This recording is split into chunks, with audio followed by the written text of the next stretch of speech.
Hello everyone, welcome back to my channel tulip recipe house. আশা করছি আপনারা সবাই ভালো আছেন আর আমিও ভালো আছি। তো আজকে চলে এসেছি মাটন বিহারি রেসিপি নিয়ে।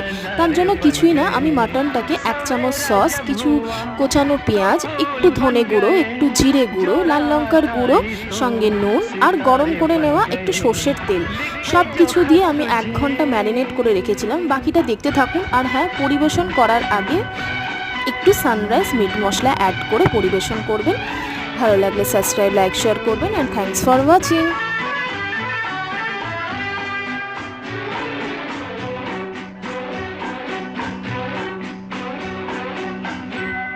कोई नगमा कहीं गूंजा, कहा दिल ने ये तू आई, कहीं चटकी कली कोई, मैं ये समझा तू शर्मा।